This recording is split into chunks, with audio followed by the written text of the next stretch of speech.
Invictus. E aí, moçada, beleza? Vou falar um pouquinho desse radinho pequenininho, pequeno mesmo. Tem pouco mais de 20 centímetros aqui, por quase nada aqui. Se a gente pegar na trena e medir, tem coisa de uns... Não tem 10 centímetros o chassi. Muito bonito, que rádio pequenininho, simpático mesmo. Bastante simpático. Está funcionando razoavelmente bem, mas pede uma revisão. Tem capacitor para trocar, tem alguns resistores para verificar. E não chegou Quem perguntou qual é o defeito do meu computador, né? É um notebook e aquele famigerado cabo flat do monitor da própria peça quebrou e não chegou ainda. Então eu poderia colocar um monitor externo, mas fica muito ruim para edição. Eu prefiro aguardar a chegada da peça nova e fazer a troca. Olha só aqui, que bonito. Kanzi e Jadak Limitada, artefatos de madeira São José, caixas e móveis para rádios e TV em geral. Rua Visconde de Itaboraí, número 312, no Tatuapé, São Paulo. É realmente um aparelho bem bonito. Interessante o circuito dele. Esse é o motivo do vídeo de hoje. Bater um papinho sobre o circuito, parte interna desse aparelho. Deixa eu só dar um pause aqui e já abro a folha e mostro para você. Veja só, esse aparelho, na verdade o colecionador que me mandou, ele mandou dois exatamente iguais, dois aparelhos, dois irmãos, só muda a caixa porque o segundo, que eu ainda não comecei a mexer, foi feita uma caixa nova porque não tinha mais a original, então ficou um pouco diferente só na estética. Esse aparelho em particular que está aqui, veja como ele é assim diferente do habitual, principalmente aqui no setor da fonte de alimentação.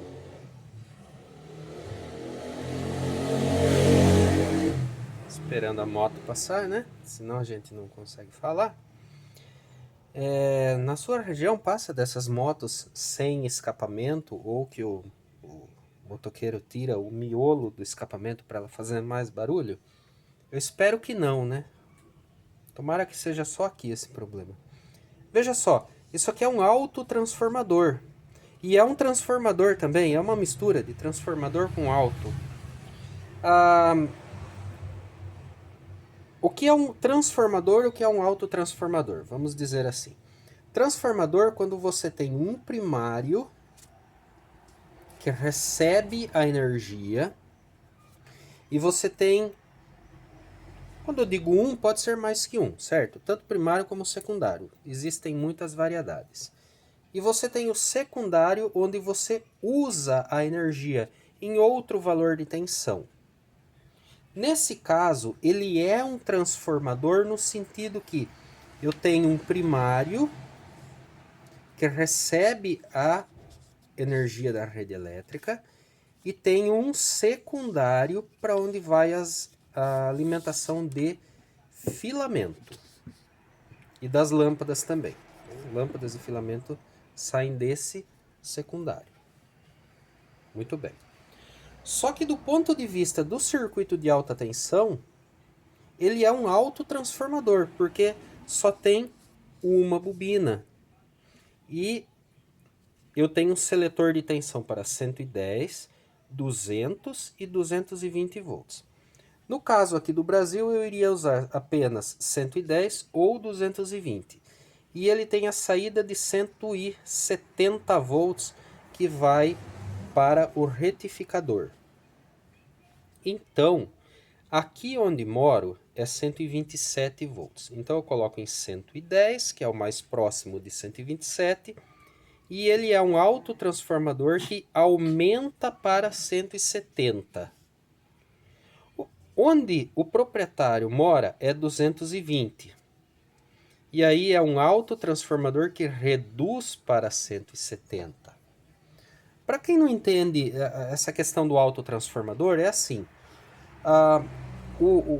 É uma bobina só que gera energia, que gera um campo magnético no núcleo. Então vamos dizer assim, eu estou em 110. Eu gero um campo magnético correspondente aos 110 volts aqui. Só que esse campo magnético induz tensão nesse outro trecho de bobina, que acaba somando com 110. Então eu tenho 110, mais essa tensão induzida aqui, gerada no outro pedaço da bobina, soma, e aí eu tenho 170 para o filamento.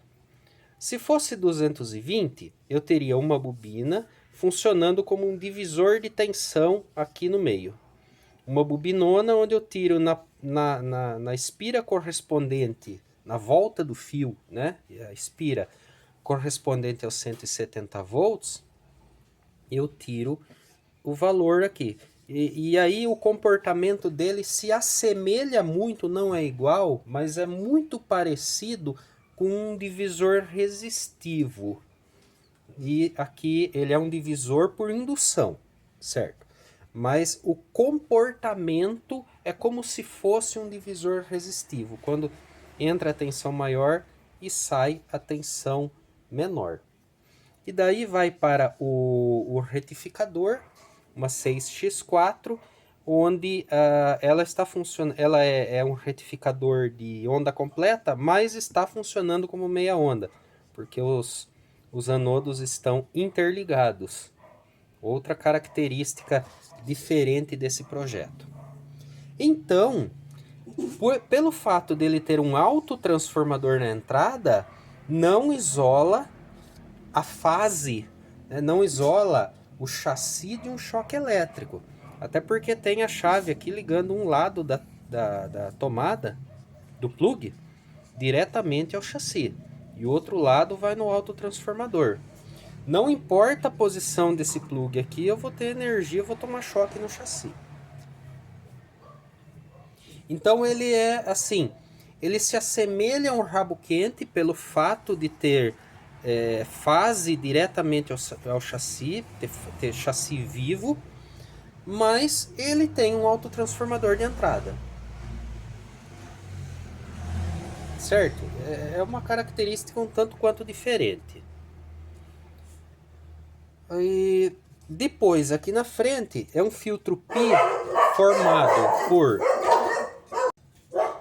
Voltando. Eu tenho um filtro pi formado por um capacitor, uma parte de enrolamento do transformador de saída e o outro capacitor. Eu já expliquei num outro vídeo como é que funciona isso daqui, qual que é o princípio disso. O mesmo transformador de saída, aqui nesse setor, ele é o transformador de saída da 6AQ5. Mas aqui ele é um choque de filtro. Para economizar material, eu tenho apenas um transformador que funciona como choque.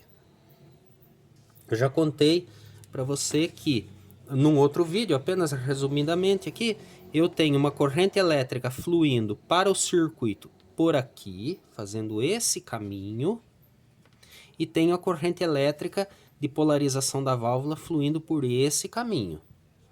Como são caminhos opostos, mesmo tendo ripple, e claro, isso aqui teve que ser calculado para que essa corrente de polarização da válvula gere um campo magnético aproximadamente ou mais próximo possível da igualdade do campo magnético gerado pela parte do filtro. Não digo o mesmo número de espiras, porque a corrente pode ser diferente. Eu digo o campo magnético.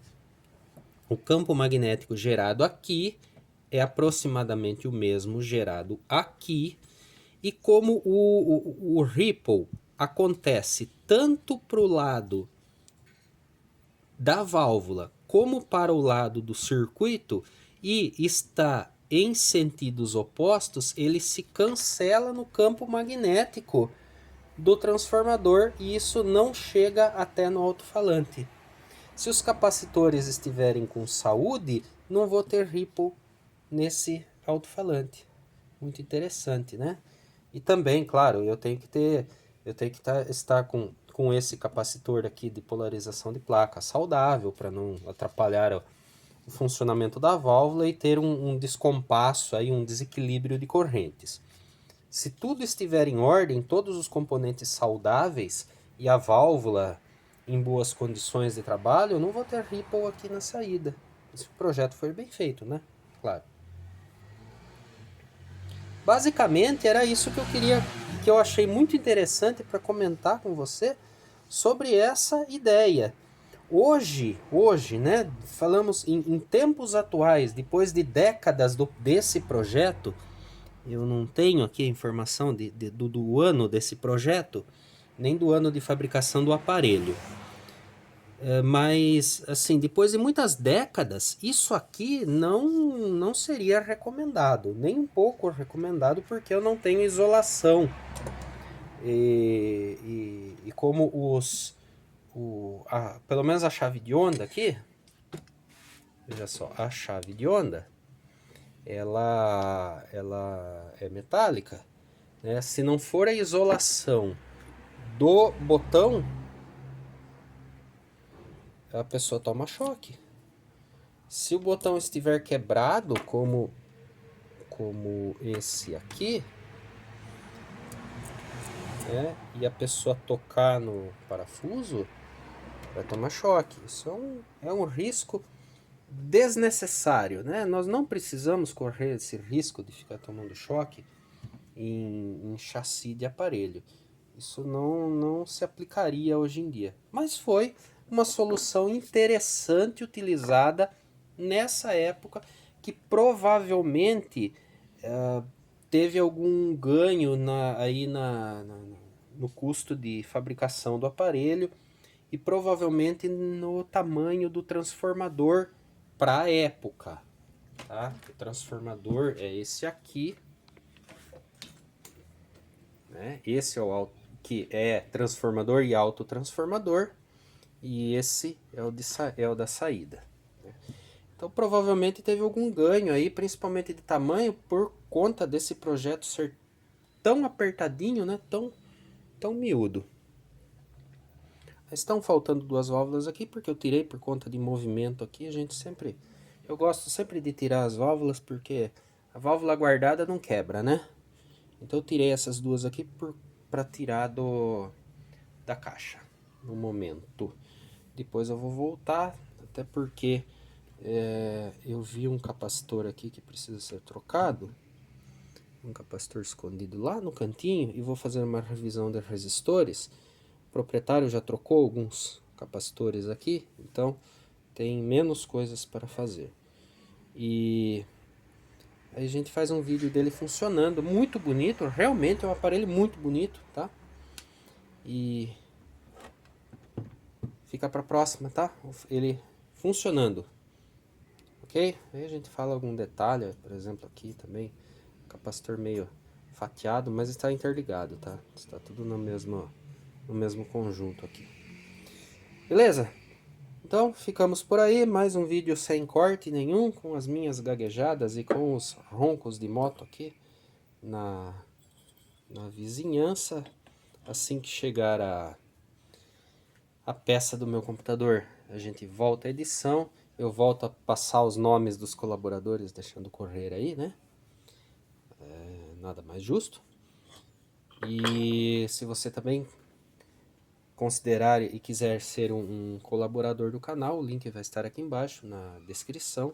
Você pode também assinar o canal, aí aqui embaixo mesmo, em algum lugar que tem um link do YouTube para assinatura. Lembrando também que nós temos o curso de eletrônica valvular, para quem quer aprender do zero, do zero, para quem não sabe nada, não sabe trocar uma lâmpada. Vamos aprender tudo até o amplificador.